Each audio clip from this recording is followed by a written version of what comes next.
Welcome to McClatchy's Beyond the Bubble podcast on this exciting Thursday here in the capital of South Carolina, where we are now just 2 days away from the nation's first in the South primary. It's a special on-the-road episode this week. We're recording live from the state newsroom in Columbia, located, about 3 miles from the Capitol building. Coming up, we're going to discuss the state of play in South Carolina.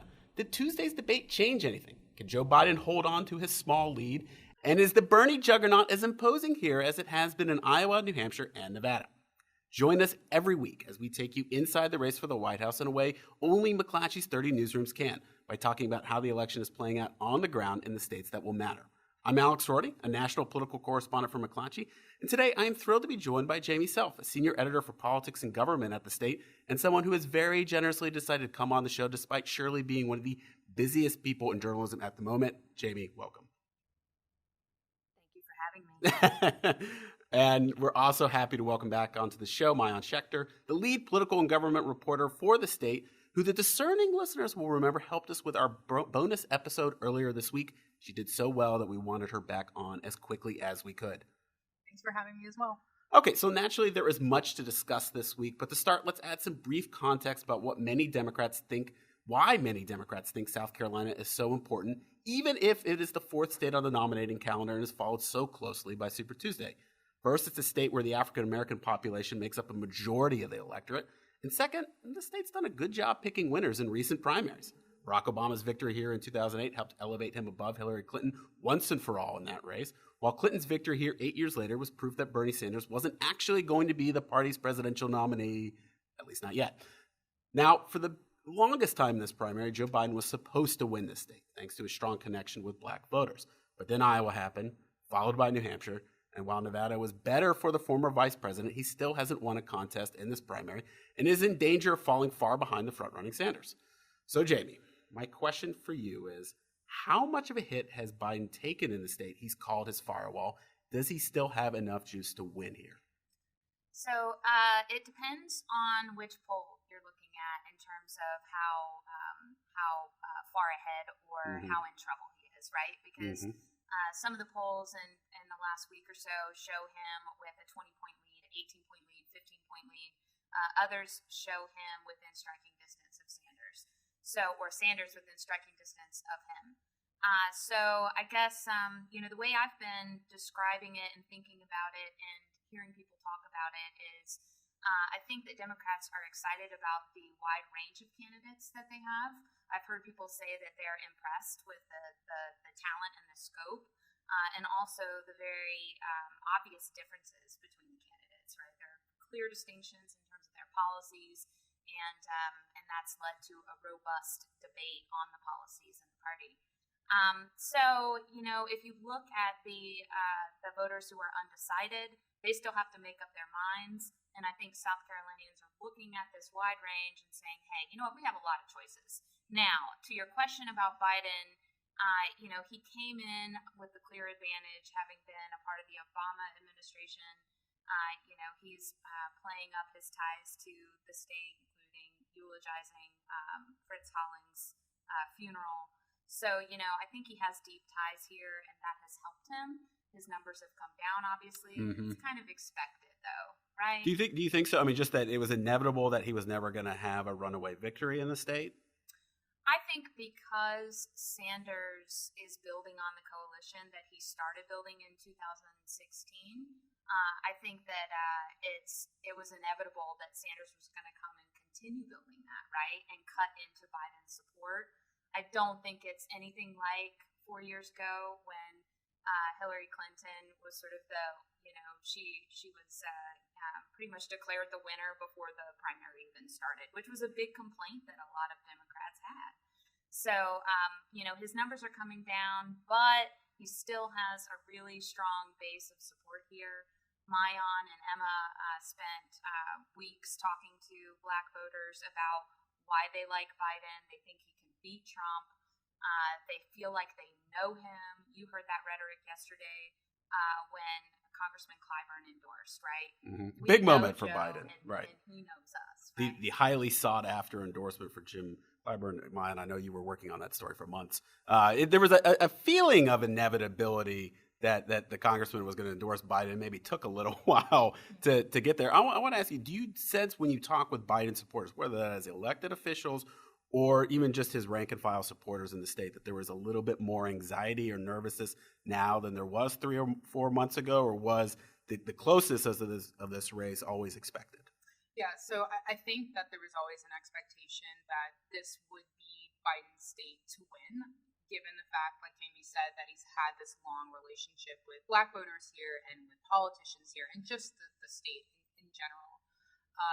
The fact that the margin between Biden and Senator Sanders has gotten smaller has certainly freaked out and caused some severe worry for Biden's most prominent backers, particularly the fact that Biden did not spend a whole lot of time on the ground here. He spent a lot of time in Iowa. He spent a lot of time in New Hampshire. He spent a lot of time having to raise money.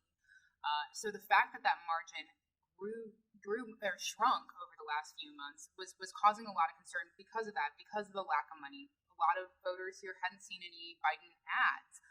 They've been so consumed with seeing Steyer ads everywhere, and Steyer has certainly been a kind of a wild card for Biden. And I definitely want to ask you about Tom Steyer a little bit later, because a fascinating campaign and candidate and strategy that he's had. So I think for a lot of Biden supporters, the more prominent ones that we hear and talk to a lot because we're either at the State House or they're the ones calling or blowing up our phones, there has been some concern. But I do think that with yesterday's announcement that Congressman Clyburn is now, the worst kept secret, but now that it's out there in the open that Congressman Clyburn is officially endorsing Biden, I think that has helped ease some concerns, because what Clyburn can do, he's already cut ads for Biden. He's already on radio stations apparently today talking about his support for Biden. And he's got a ground game here that really a lot of Democrats do not have. A lot of surrogates do not have. Clyburn has sort of an interesting kind of monopoly on portions of the state. So I think that for a lot of the folks who had concerns, this certainly is probably easing it a little bit more. Yeah, it's been interesting when you look at kind of the national picture for Joe Biden. Look, he took a real hit after Iowa and New Hampshire. I don't think there's any doubt about that. But he's taken a hit, but he hasn't collapsed. His support has gone from, say, around 28% to around 18% now. It's not great for the former vice president. I mean, this has been all in all a very poor start to the campaign, but he hasn't collapsed. And in theory, when he arrives in a state like South Carolina, which demographically favors him, he should be able to do okay. My question for you guys, do you think let's just touch on the debate quickly. It was a very messy debate Tuesday night. It's not clear that anyone really benefited, but there was some sense from Biden supporters that he did well Tuesday night, at least, maybe to stave off any further bleeding from his campaign. What was your assessment, and what are you hearing from people in South Carolina? Well, what I'm hearing from people in South Carolina is that he was very strong. And I think one of the interesting takeaways is that while Biden did go after Steyer, while Biden did go after some other people, no one really went after Biden. Nobody really attacked him quite like what we saw in New Hampshire or maybe even parts of Nevada. I mean, nobody really went after him aggressively, and could not figure out, is that a strategy of people just think that he's going to win the state, so why get into it with him here in South Carolina? Save that for Super Tuesday. I'm not sure. But I thought it was from his supporters, they felt like it was one of his stronger debate performances, but also he really wasn't attacked on stage quite like we had seen before. And I'll add that, Mayaan and I talked about this while we were slacking messages to each other and watching the debate. Biden, the big hit against him from his opponents is that he's not progressive enough. And that's not really a really hard-hitting message, right? You're not progressive enough. You're old. You're part of you're reflective of a party that we no longer represent. So it's a strong message for some voters, but it's not a very, I guess, dirty message. When you look at what Elizabeth Warren did coming right out of the gate, just taking a swipe at Michael Bloomberg, right? Her message was something that was more, I think, destructive for him, or at least intentionally destructive. It's just not the same kind of, insult, right? On a rating scale of 1 to 10 of insults. who got the worst insult of the debate? Probably Michael Bloomberg with that whole, kill it quote. Those two words were really striking. So I think, that allowed Biden to deliver his message, to, talk about Mother Emanuel. As Mayaan noted in her story, he was the first one to mention the historic African-American church that was just blocks away from where they were debating. That, no doubt, resonated with people, and he was able to stay on message and kind of just say who he was. Mm-hmm. Yeah, I mean, I've really noticed too. Well, a couple things I've noticed, particularly since New Hampshire, or even in the New Hampshire debate, Biden seems to have taken it upon himself to be more fiery in public, really try to elevate his own performance. There was a lot of criticism from Iowa, and I think Dan Balls of the Washington Post wrote this directly, that the failure was with him as a candidate more than anything. And I think I personally, just when I watch Joe Biden now, I see a candidate who internalized that criticism and is trying to elevate his performance, not always with the best of results, but certainly more of an effort than we've seen previously. The other thing that I think sticks out to me about Joe Biden, he really makes this forceful case against gun violence, which, as we know, has really risen in importance as an issue and is a sort of viscerally important issue for a lot of Democratic voters. And I feel like he's really kind of carved out something of a reputation and brand and message on that in a way that I don't think the other candidates have. And so that, a credit to him. Just very quickly, do we think it is still safe to say that Joe Biden is the favorite in South Carolina? You guys are looking at each other. Well, I mean, if I could put myself in the brains of every Democratic voter, that would be great, and I can tell you the answer to that question. But what we have is our the polls that we've received, and I was actually yesterday the Palmetto poll came out, and that's a poll that Clemson does, and Dave Woodard, who's was a longtime GOP consultant in the state and professor there and pollster, and I called him up and said, hey, Dave, why is Biden so heavily favored in this poll? Does it have something to do with the number of, older voters who were sampled? And so he talked to me about the methodology, and we talked about how, older voters in South Carolina are the ones who are probably going to come out en masse on Saturday. Older voters vote. It's one thing we know. Old people like to vote.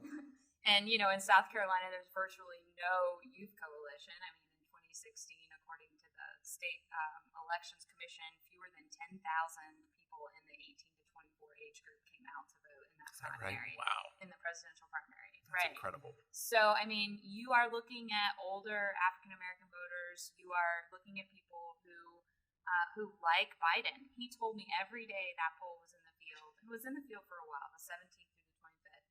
Every day, Biden was the leading candidate in that poll. And he just said, hey, look, they know him, they go way back.